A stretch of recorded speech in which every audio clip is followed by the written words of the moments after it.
móvil. Tenemos a Walter Corba, que seguramente que sabe muchísimo, va a aportarnos datos muy importantes de lo que pueda pasar de aquí en adelante, y está con Paula Avellaneda. Así es, estamos con Walter para aclarar algunas cuestiones que tienen que ver con qué pasa a partir de ahora, porque el cuerpo va a ser trasladado a la morgue y ahí habrá que establecer primero si se trata o no de Santiago Maldonado, en segundo lugar cuándo es la data de muerte y por último de qué manera murió. Walter, muchas gracias por tu tiempo. Contanos cuáles son los pasos a seguir a partir de ahora.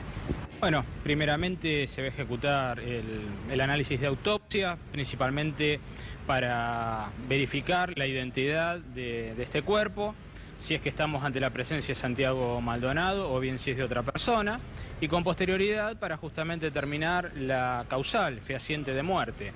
Esta causal en que se ha dado este fallecimiento y si es atribuible a algún tipo de maniobra intencional, accidental o suicida o por una muerte natural quizás, si es que estamos hablando de otro tipo de individuo.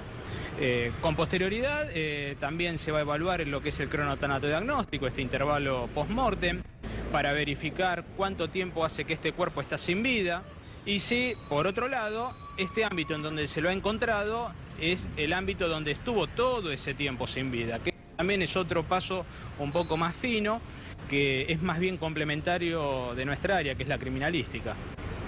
¿Qué pruebas se pueden perder teniendo en cuenta que pasaron 2 meses y medio y que además el cuerpo estuvo en el agua donde se supone que sufre un mayor deterioro?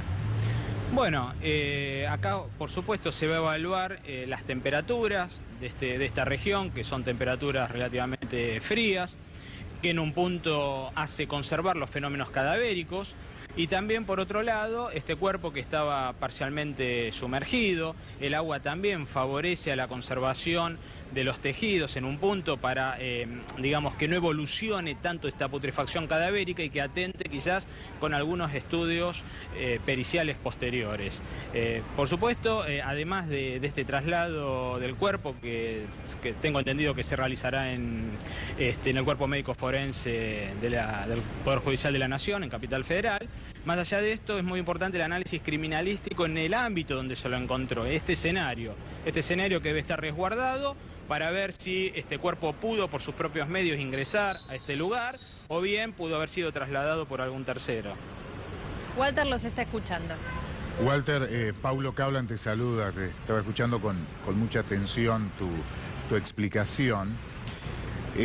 Evidentemente va a tener, tiene mucho que ver el tema de la temperatura del agua. Primero saber si estuvo todo el tiempo en el agua, si tiene alguna lesión en el cuerpo o no, si estuvo en el agua pero en ese lugar o en otro. Todas esas cosas inexorablemente tarde o temprano se van a saber haciendo un buen peritaje.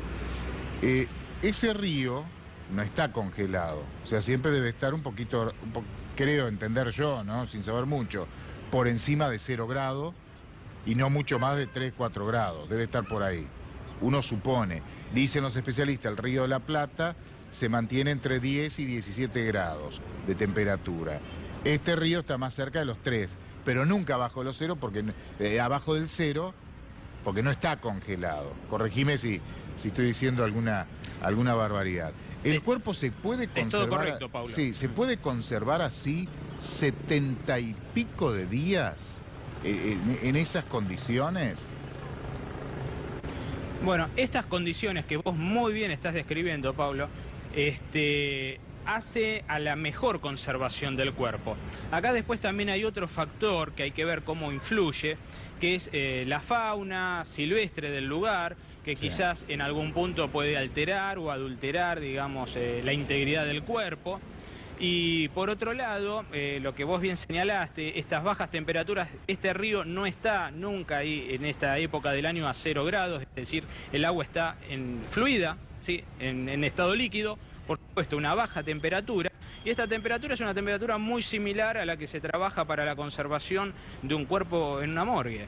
Estos 3, 4, 5 grados. Es decir, en eso facilita en un punto la tarea pericial, sin perjuicio de la complejidad de la situación, que aprovecho tu introducción y te agrego de que en la morgue, además de todo esto, se va a ejecutar seguramente un estudio radiológico forense para ver algunas cuestiones que tienen que ver con el sistema óseo y además si es que puede estar o no la injerencia, por ejemplo, de algún proyectil de arma de fuego, quizás en el cuerpo, y por este estado de degradación o de presunta transformación cadavérica no sea macroscópicamente visible.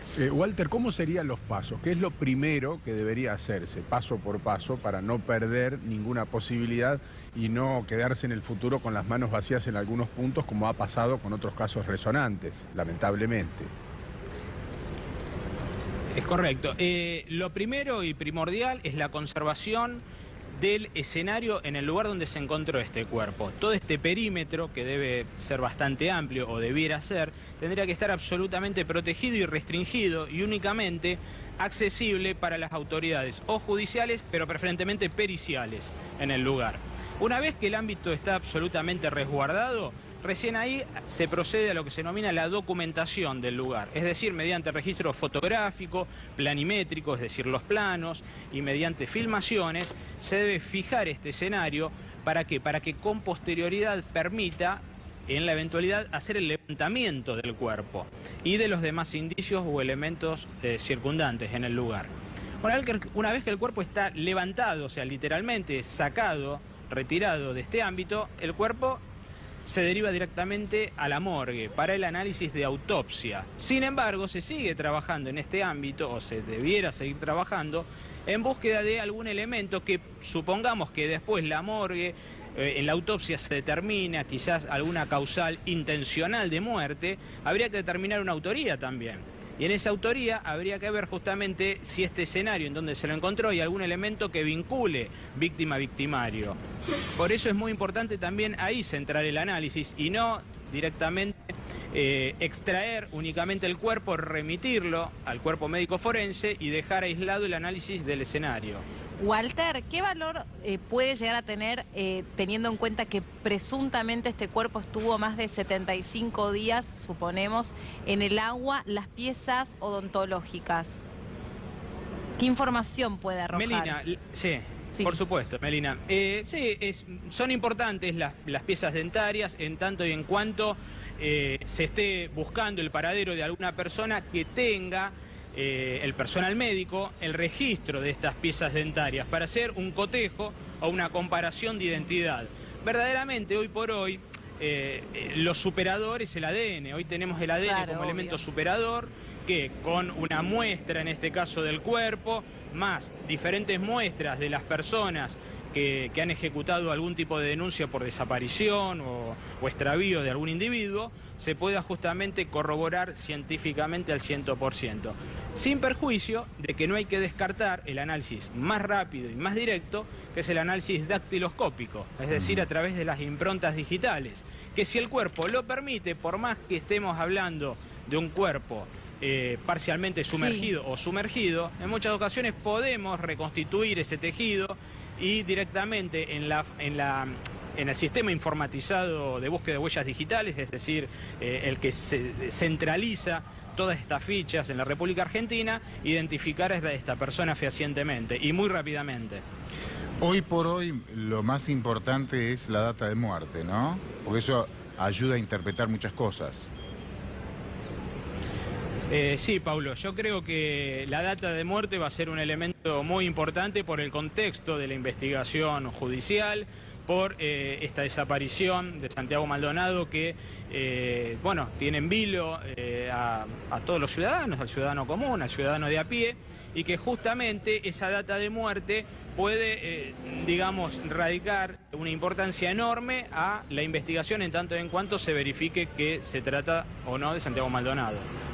Eso es lo primero. Primero lo primero y después, entrar en todas las posibilidades que manejabas recién. La verdad es que el mazo de cartas te ofrece muchas alternativas, lamentablemente.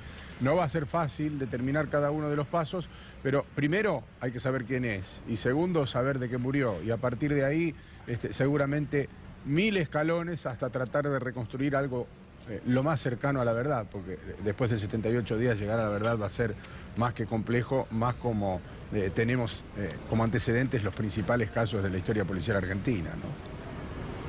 Claro, sí, Guillermo, acá el tema es que no hay que perder la óptica, que en realidad más allá del contexto que se trate o no de Santiago Maldonado, es para cualquier causa penal en la cual se averigua, digamos, un presunto homicidio o una muerte. Hay que ser muy específico, las autoridades judiciales o periciales tienen que estar a la altura de las circunstancias. Es saludable que tengo entendido que hay participación de peritos de parte, lo cual eso también le crea o le genera un marco de mayor, si se quiere, legalidad o para profundizar esta investigación en el proceso, lo cual, bueno, aspiro a que se pueda llegar a la verdad material, que es la que todos justamente estamos abogando. ¿Cuánto tiempo puede llevar?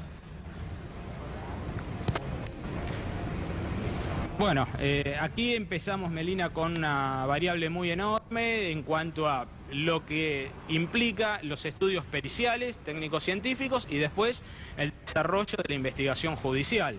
Muchas veces hay desbarajustes entre el organismo pericial y el organismo judicial. Lo digo en el sentido de que no manejan los mismos tiempos.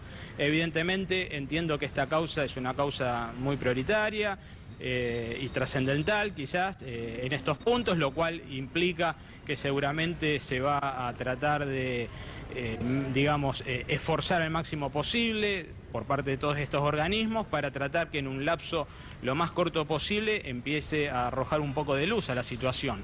Los estudios periciales en sí no revisten demasiado tiempo, salvo algunos estudios complementarios y de laboratorio.